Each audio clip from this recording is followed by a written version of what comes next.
husband can have a child to carry on the family name. It was considered a curse, listen, if you did not produce in that time. It was considered a curse. So now we look at these two individuals, Abram and Sarai. Lord have mercy. Y'all still with me this morning? We're dealing with Abram and Sarai. And while we're dealing with Abram and Sarai, the Bible declares that God made them a promise that they were going to have a son. Now, one thing I figured out by now, y'all, is if God promised it, He will perform it. If God spoke it, He's going to make good on His word. But we're facing a problem. After God gave the word to Abram and to Sarai, some time passed. Now they're looking at an impossibility.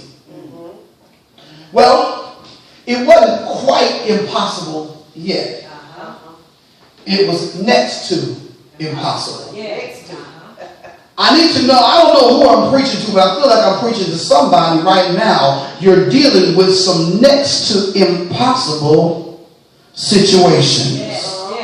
You're looking at your life right now, in some area of your life, it looks next to impossible.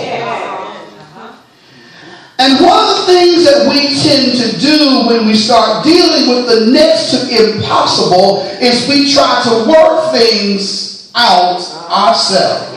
The first thing, Lord, can I work it here today? The first thing we try to do is we try to figure it out.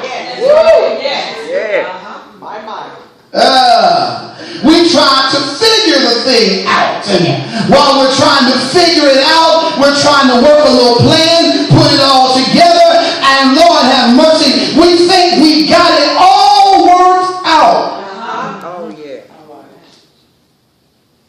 So Sarah says, Abram, I tell you what, while everything is still halfway working,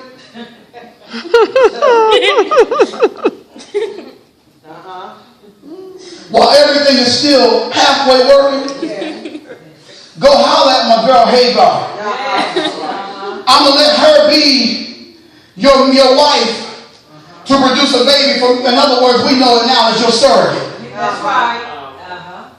I'm going to let her be the surrogate for the baby that God promised. So Abram, oh God, can I preach it here today? The Holy Ghost is talking in here. So we understand that at 85 and 86 years old, around 86 years old was when Ishmael was born. Abram went in unto Hagar and he got Hagar pregnant. So the problem was not with Hagar, with Abram. The problem was with y'all missed it. Y'all missed it. Y'all missed it. The reason why the baby was not coming, it wasn't Abram, it was Sarah. She was the one who God had shut up her womb. Can I walk the floor? Come on. Walk it. What do you do?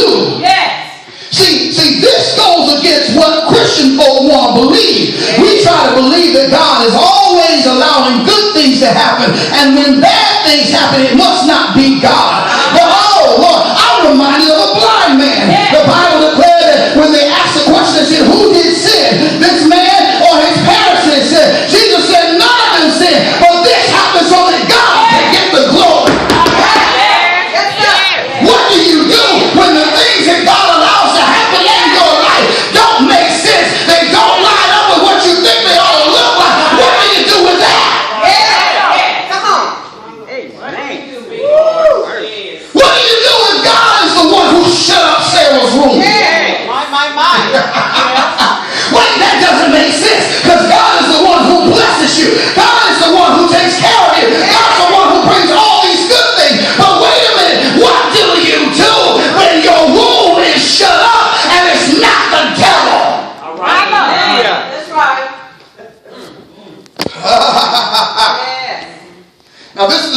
makes Christians have to rethink their theology. Yeah. You have to rethink now. Because the devil didn't shut up Sarah's womb. God did. Because if God had not shut up Sarah's womb, we wouldn't be preaching about her today. That's right. Yes. I can't hear nobody talk back to me. If God had not shut up Sarah's womb, we would not be preaching about her today. Because the thing that we preach is the fact that they had to wait on the promise. Oh, I'm going to put a pin right here and help somebody. Sometimes God will allow you to get held up, to hold some things up, to hold up the blessing, to hold up what He's doing in your life. Because there's a plan and a purpose that is greater than what you can see. You can't see it right now. You may end up having to wait on it. But if you wait on the Lord and be of good courage, He will strengthen your heart.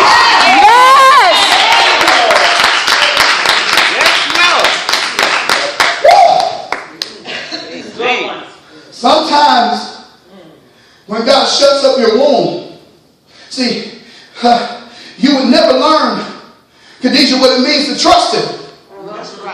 If you never had to wait on Him. That's right. Come on. That's right.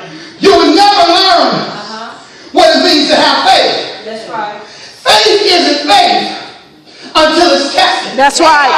That's right. Come on now. Faith isn't faith until you got to walk it out. That's right. Faith isn't faith until it hurts a little bit. That's right.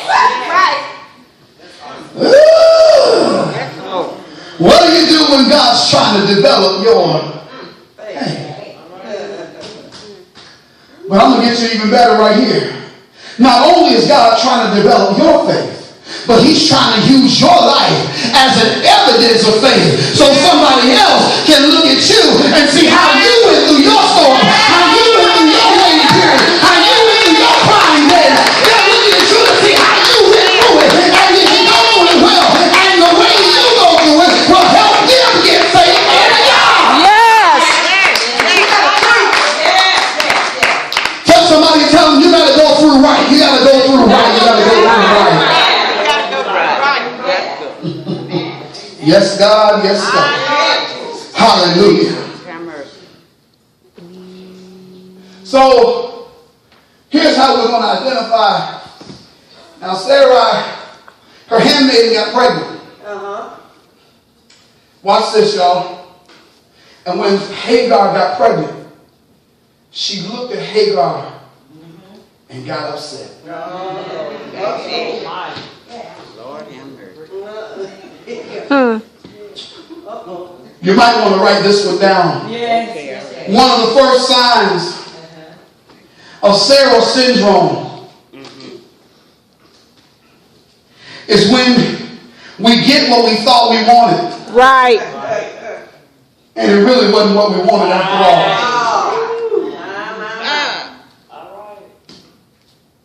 Hagar gets pregnant. But now she's looking at Hagar and she's despising Hagar. But now, here's a question. And here's another sign that you got Sarah syndrome.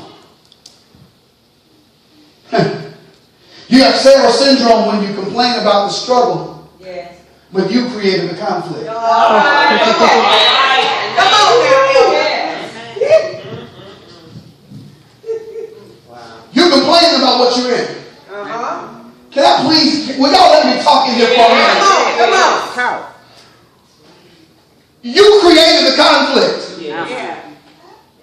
Your pastor told you don't marry that man. Come on now. Okay, maybe you didn't trust your pastor. Your mama told you that's not the one for you. But you said, I'm going to date him anyway. Your auntie then said, baby, if I were you, I wouldn't do that. But you decided you wanted to mess with them anyway.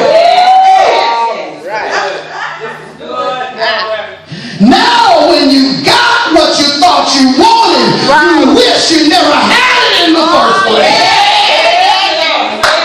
Sarah syndrome. Now the man is busting you upside your head. Yeah. Come on. They got quiet. But he had money. He had biceps. He had triceps. But what you did not do was you did not test his spirit to see whether he had a walk with God, whether he could carry you in the difficult times.